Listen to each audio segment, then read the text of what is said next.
Всем привет! С вами конструкторское бюро Дюшеле. Меня зовут Эльвира. И я вам покажу и расскажу, как правильно распечатать и склеить выкройку, для того, чтобы позже вы легко смогли сшить любую вещь. Кстати, подробное видео по пошиву я выложу позже.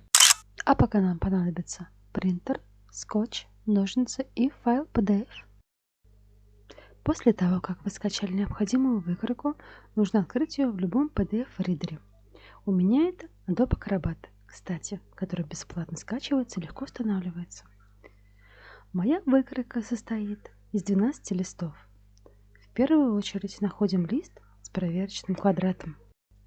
У меня это лист 7, и распечатываем только его.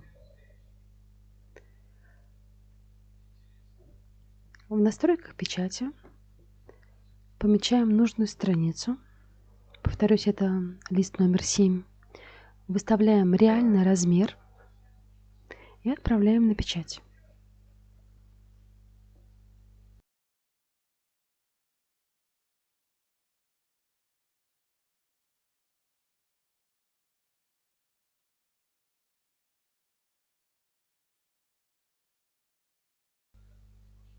Измеряем.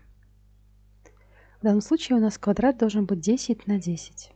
Если есть расхождение, проверяем заново настройки печати. Если все хорошо, продолжаем печатать недостающие страницы.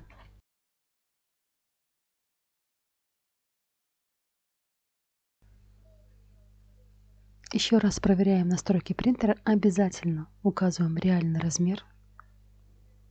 В страницах для печати, для экономии бумаги, указываем только недостающие страницы. Так как у нас страница номер 7 уже распечатана, мы указываем с 1 по 6 и с 8 по 12 листы. Печатаем.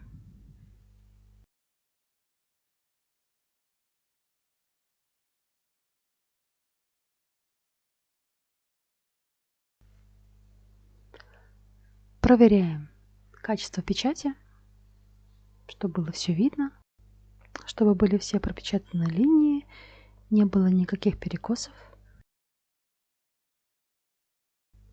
Рассмотрим нашу распечатку поподробнее. На каждом листе у нас есть рамочки.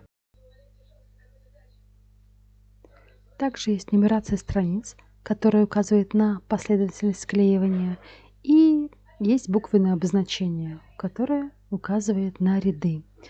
На данной выкройке у нас 3 ряда. Это А, Б и ряд С.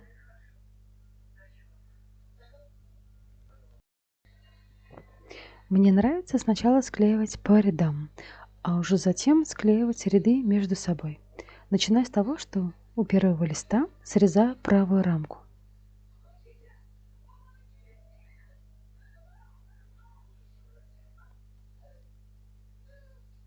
Прикладываю к следующей странице, стыкуя все линии и закрепляю небольшими кусочками скотча. Со вторым листом делаю ту же самую манипуляцию. Срезаю правую рамку, прикладываю к следующей странице, стыкуя все линии очень внимательно, очень аккуратно и склеиваю небольшими кусочками скотча. По такому же принципу склеиваю последующие 2 ряда. Сразу вырезаю у первых листов правые рамки, прикладываю листы друг к другу, состыковываю все линии и закрепляю пока небольшими кусочками скотча. Старайтесь максимально ровно склеивать, не деформируя листы, иначе выкройка в итоге будет перекошена.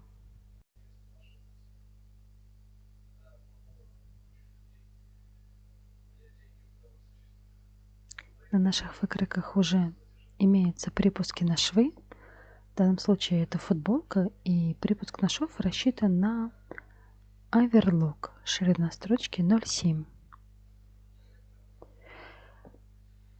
Теперь мы ряды все склеили, и у нижнего ряда срезаем общую верхнюю рамку. Прикладываем его ко второму ряду,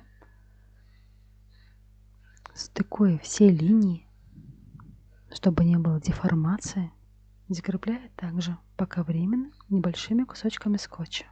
Люблю заранее заготовить кусочки скотча, приклеиваю их куда-нибудь поблизости. Почему люблю маленькие кусочки скотча? Потому что всегда можно в процессе склеивания подправить и переклеить, то есть его легче отклеить и заново приклеить, да, как сейчас. А уже затем основательно склеиваю все стыки широкой лентой скотча.